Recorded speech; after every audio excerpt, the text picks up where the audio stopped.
नमस्कार। आज मार्केट ने इस जियोपॉलिटिकल ट्रम्प से रिलेटेड धमकी को सही जवाब दिया। ब्रेंट क्रूड ने भी देखिए कल 78 तो गया, आज 77-78 के लेवल पे ही रहा। कुछ खास नहीं, माने कुछ वर्सन नहीं हुआ सिचुएशन, और मार्केट इससे संतुष्ट है कि ये भोंकरा इस तरफ उस तरफ चलता जाएगा और कुछ बदलाव नहीं आया। जियोपॉलिटिकल ओवरसीज सिनेरियो में देखें तो करीबन डॉलर इंडेक्स की बात करें या यूएस की इंटरेस्ट रेट्स की बात करें या अपना रुपी डॉलर रेट भी देखें, यह सब स्टेबलाइज थे। इनफैक्ट रुपी डॉलर में थोड़ा 18 बेसिस पॉइंट्स की स्ट्रेंथनिंग भी हुई और इंडियन इंटरेस्ट रेट्स में कुछ बदलाव नहीं। तो मैक्रो इकोनॉमिक माहौल इस न्यूज़ को ऑब्जर्व कर लिया तो इंडियन मार्केट में नेचुरली एक बाउंस बैक एक्सपेक्टेड था, बट आज बहुत ज़बरदस्त हुआ। और उसका मेन कारण है रिटर्न ऑफ द नीडी की वापसी। कल उन्होंने भय में पैनिक में बेचा था, आज उन्होंने रियलाइज़ किया कि वो भय ओवरडन था और एक्चुअली कल एफआईएस और डीआईएस ने खरीदारी की तो वो भी रियलाइज़ करें तो आज जम के उन्होंने खरीदा। लार्ज कैप क्षेत्र में थोड़ा बाय एंड ऑफ डे थोड़ा प्रॉफिट बुकिंग हुआ और जितना डे में बढ़ा था लार्ज कैप एंड में गिर गया। तो लार्ज कैप इंडेक्स निफ्टी का करीबन 34 बेसिस पॉइंट्स ही ऊपर था, मगर आप देखें स्मॉल कैप और माइक्रो कैप दोनों करीबन 2% अप थे और मिड कैप भी 1.5% के करीब अप था। तो ये क्लू है माइक्रो कैप और स्मॉल कैप की 2% की बढ़त की निडी ने वापसी दिखाई आज। और इसमें सबूत और मिलता है हमें एडवांस डिक्लाइन रेशियो से, जहाँ पर आज 2200 स्टॉक्स ऊपर थे और खाली 700 स्टॉक नीचे। इसके अलावा वॉलेटिलिटी इंडेक्स भी थोड़ी गिरी, 9% गिरकर 14 से 13 के लेवल पे आ गई। तो ये सब इंडिकेट कर रहे हैं कि आज नॉन इंस्टीट्यूशनल बाइंग अच्छी तरह थी। इंस्टीट्यूशनल की बात करें तो डीआईएस ने आज भी 2700 करोड़ मेरे ख्याल में खरीदा, 2000 के करीब था, 2700 यानी 2070 करोड़ के करीब खरीदा था, तो उन्होंने सपोर्ट किया। मगर एफआईएस आज भी वापस, कल के बाद आज वापस बेचा कितना, 500 करोड़। बहुत ज़्यादा डरने की बात नहीं है, मगर जैसे आप देख रहे हैं कुछ दिनों से ही उनका इधर खरीदारी 500,000 करोड़ के नीचे होता है या बिक वाले भी 500,000 करोड़ के लेवल पे होता है। तो एक तरह से उन्होंने जो इंडिया के ये लेवल है उसको डिस्काउंट कर लिया और ना बहुत उत्साहित हो रहे हैं ना बहुत जाके बेच रहे हैं इंडिया को। मगर ये 500 करोड़ की बिकवाली भी मेरे ख्याल में लास्ट आधे घंटे में प्रॉफिट बुकिंग के तौर पर, और आज शायद सेंसेक्स का भी एक अपना जो डे था ना वो, तो एक्सपायरी डे, तो शायद उसके कारण भी हो सकता है। तो एफआईएस की वो 500 करोड़ बिग वाली शायद लास्ट आधा घंटे में हुई और निफ्टी को नीचे लाई है, राइट। तो क्लियरली रिस्क ऑन है और इसके लिए सबूत दिख रहा है कि कौन से सेक्टर आज अच्छा परफॉर्म किया है। उसमें रियल्टी सबसे आगे 3.5% ऊपर, उसके अलावा consumer durable, public sector bank सभी 1.5-2% के करीब ऊपर थे। और उसके अलावा हमने देखा कि प्राइवेट सेक्टर बैंक भी पॉजिटिव था और थोड़ी सेफ्टी सेक्टर जैसे फार्मा, हेल्थ केयर और एफएमसीजी ये सब भी 50-70 बेसिस पॉइंट्स ऊपर थे। आज बहुत भारी गिरावट भी नहीं हुई। इनफैक्ट वर्स्ट परफॉर्मिंग सेक्टर आज से IT 30 basis points down, auto sector 20 basis points down, तो इसमें भी फ्लैट कह सकते हैं हम। तो एक ओवरऑल रिस्क ऑन सिनेरियो सामने क्लियरली देखा, राइट। तो कल के लिए एंटिसिपेट करते हैं कि ऐसी रहेगी, मगर इन द मीन टाइम मैं और एक बात करना चाह रहा हूँ क्योंकि आज आईटी का दिग्गज कंपनी टीसीएस ने रिजल्ट दिया।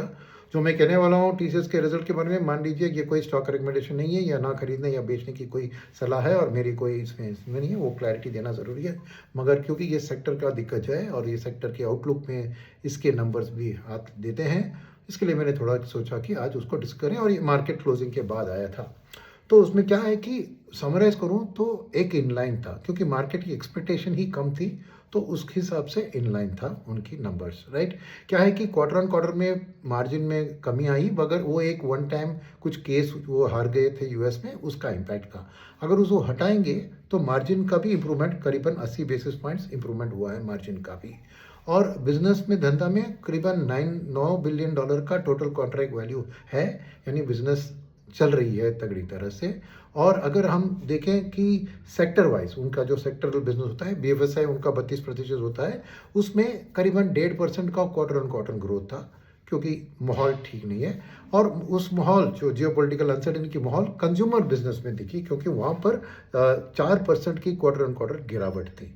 तो क्लियरली जियोपॉलिटिकल्स के कारण आईटी के खरीदार सेक्टर में दबाव दिख रहा है। और ज्योग्राफी भी देखें, यूएस ठंडा था, खाली 40 बेसिस पॉइंट्स थोड़ी लेवल थी लास्ट क्वार्टर से कंपेयर में, मगर इंडिया में उनको करीबन 22% बढ़त मिली इंडिया की ग्रोथ में, टीसीएस में, राइट। तो टोटल कॉन्ट्रैक्ट वॉल्यूम में बात किया। और अच्छी खबर क्या है कि इसमें 2-3 चीज़ मैं एंड करूँगा।